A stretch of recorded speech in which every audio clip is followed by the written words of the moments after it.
Joining me again today is Victorian Grandmaster Bob Jones and Deputy Grandmaster Hillel Benedykt.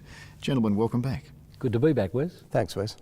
Firstly, so if Freemasonry is not a religious organisation, why is it that you pray within ceremonies?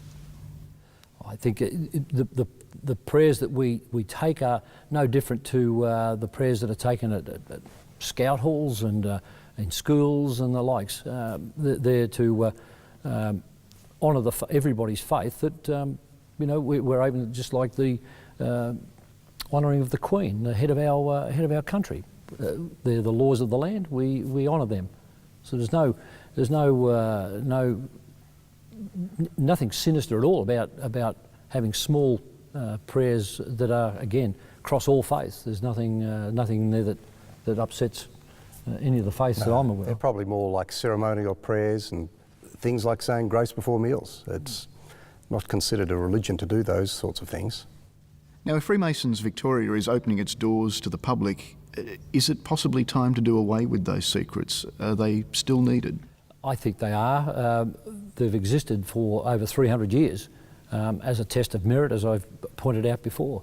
I think they need to remain, and it's, I guess, one of those tests of trustworthiness that you can hang on to and hang your hat on. And I think I don't see any change of that, certainly in the foreseeable future. I'd be confident that if you asked any Freemason today, would their experience have been improved by knowing those few things before they joined? I think they'd all say no. It's the process of how it's explained to people, and it's those tests that the Grandmaster mentioned that make them of value. A lot has been said about ceremonies and ceremonies of initiation. What is it that takes place during an initiation ceremony? What is it that happens for somebody to become a Freemason? Before he even gets to that point, he's put through a rigorous examination, if you like, a one-on-one discussion with other Freemasons, experienced Freemasons, usually with their wives and partners and their families, should they wish to, because we believe today, more than ever, the partners are more involved in what their husbands and partners are doing, and they need to know as much about Freemasonry as we can tell them. So before you enter Freemasonry, you know a whole lot more than perhaps we did when we joined 30 and 40 years ago. When they come in to be initiated into Freemasonry, you use the word initiation. It has connotations about it, but there's nothing sinister at all. It's a play. It's a play that shows a man the progress that he makes through life, coming in as a good, vouched for man, and at the end of the lessons is a much better man and a much more polished man. So that ceremony has been the same, pretty much the same for 300 years. And I think it's important. That's what stands us apart from other similar sort of groups to us. That ceremony and that play has carried on for such a long time, and it'll remain that way for, I hope, for another 300 years. As you say, there is a bit of a connotation with the word initiation. So there's nothing embarrassing to the individual. There's nothing for them to be concerned about if they're entering that initiation. There's nothing that any person joining Freemasonry goes through that everybody else hasn't gone through, and it's intended not to embarrass anybody or put them in an uncomfortable situation. The lodge is supposed to be a safe environment for men to grow and develop, and that starts from the time they join. Are the public able to watch any of the Masonic ceremonies that take place? If you are in fact opening the doors and dispelling myths surrounding Freemasonry, why don't you allow the public to visit ceremonies? Well, in fact we do, Wes. For a number of years now we've had what we call open installations, open consecrations or reconsecrations of lodges that perhaps become celebrating 100 years in existence.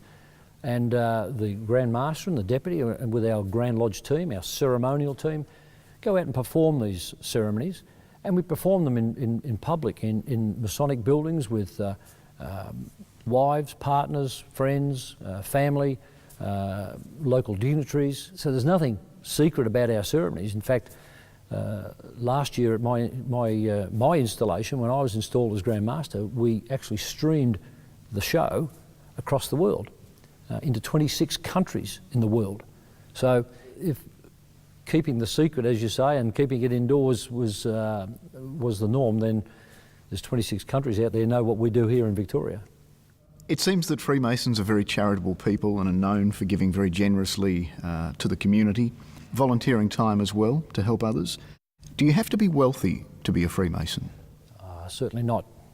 Certainly not. It's again, there's lots of things we do within Freemasonry that flattens that out, flattens out the social structure. As I've already indicated before, that you know you're bought into Freemasonry virtually poor and penniless, because that's the way you leave this earth, poor and penniless. So, and it's the lessons that you learn. We simple things like we wear gloves, white gloves. Again, if you're a blue collar worker or a white collar worker, it doesn't make any difference. Your hands are rough or smooth, doesn't matter. With gloves on, we're all equal. Whether you're the Grand Master or the newest Freemason in the jurisdiction, we are all equal. Socially, economically, we all wear a dinner suit. Again, one of the reasons for using that is we're all the same. Are Freemasons obligated to conceal the criminal activities of other members? Quite the contrary. Quite the contrary. If we would exclude anybody who had a criminal record, firstly they wouldn't be admitted into Freemasonry, but if they transgressed while they were a member, they would be excluded pretty much immediately. Now, you mentioned doing good deeds. Do Freemasons have some ulterior motive for those good deeds? What do they really expect to get out of it, or do they really care about the community to be so selfless?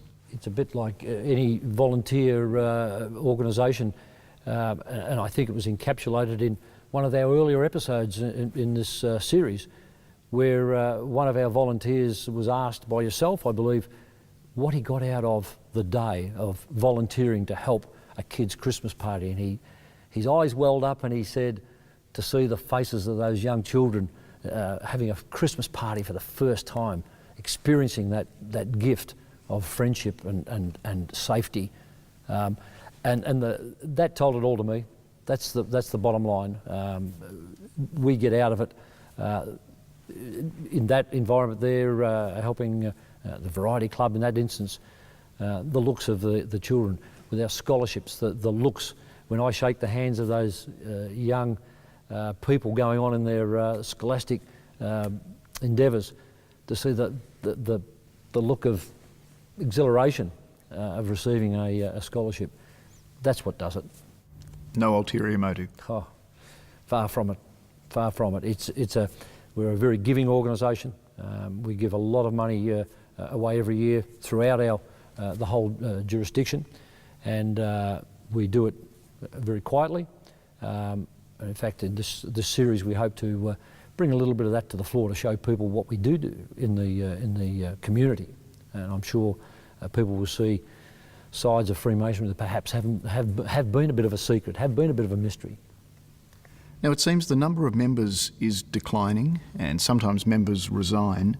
If Freemasonry is a true brotherhood, why would people choose to leave, do you think?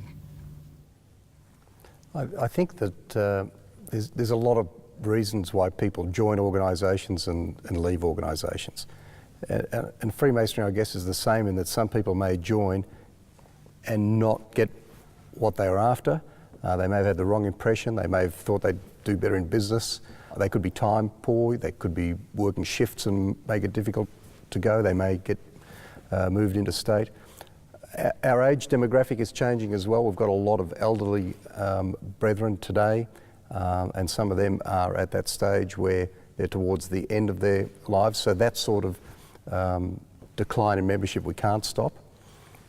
The members we're getting in today tend to be in their mid-30s, and they're looking for something that they believe Freemason offers them.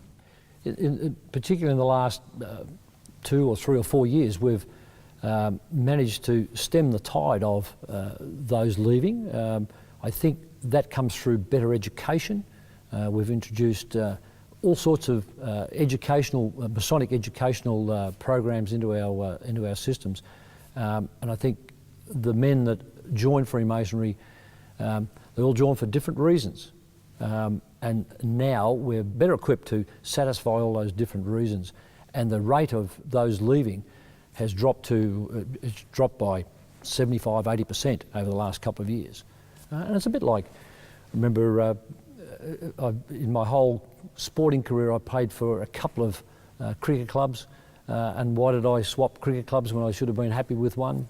Coach changed, administration changed, they wanted me to be the captain, I didn't want to be the captain, so I moved. But there's all sorts of reasons why people come and go from any organisation, but I think in Freemasonry, as I've indicated, we're educating our men a lot better than we've ever done, and they find their niche, whatever it might be, within the framework of Freemasonry. And because there's so much information available today, they're pretty well informed prior to joining.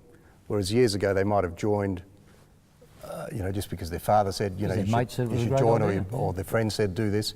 But today everybody's pretty well informed. They know quite a lot before they join, so they're not as easily disappointed when they come in. It's what they expect.